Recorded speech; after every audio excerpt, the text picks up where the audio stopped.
आपने देखा होगा कि पहले नेचुरल कैलेमिटीज होती थी, बहुत बाढ़ आ गई, भूकंप आ गया, कोई बहुत बड़ा एक्सीडेंट हो गया,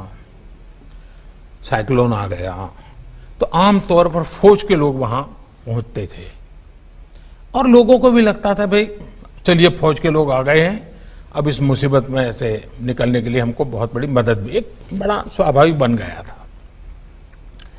पिछले कुछ वर्षों में एसडीआरएफ और एनडीआरएफ के कारण हमारे पुलिस बल के ही जवान हैं, उन्होंने जो काम किया है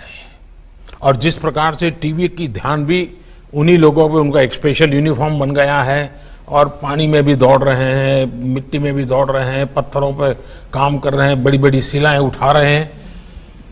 इसने एक नई पहचान बना दी है पुलिस विभाग की। मैं आप सबसे आग्रह करूंगा कि आप अपने इलाके में, अपने क्षेत्र में एसडीआरएफ और एनडीआरएफ के काम के लिए जितने ज्यादा टोलियां अपनी तैयार कर सकते हैं करनी चाहिए, आपके पुलिस बेड़े में भी और उस इलाके के लोगों में भी। अगर आप नेचुरल कैलेमिटीज में जनता की मदद करने में पुलिस बल की, क्योंकि ड्यूटी तो आपकी आ ही जाती है, लेकिन ये अगर महारत है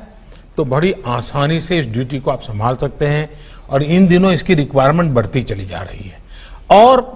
थ्रू एनडीआरएफ, थ्रू एसडीआरएफ आप पूरी पुलिस बेड़े की एक नई छवि, नई पहचान आज देश में बन रही है। हम गर्व के साथ आज देश कह रहा है कि देखिए भाई, इस संकट की घड़ी में पहुंच गए, इमारत गिर गई, लोग दबे थे, पहुंच गए, उन्होंने निकाला लोगों को। मैं चाहूंगा कि ऐसे अनेक ऐसे क्षेत्र हैं जिसमें आप लीडरशिप दे सकते हैं। आपने देखा होगा ट्रेनिंग का बहुत बड़ा महत्व होता है, हम ट्रेनिंग को कभी कम मत आगे। ज्यादातर हमारे देश में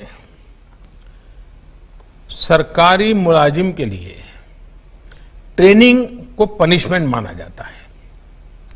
ट्रेनिंग यानी कोई निकम्मा अफसर होगा तो उसको ट्रेनिंग के काम में लगाया होगा, ऐसी इंप्रेशन बन जाती है।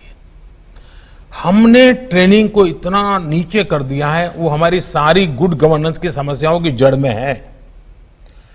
और उसमें से हमको बाहर आना होगा।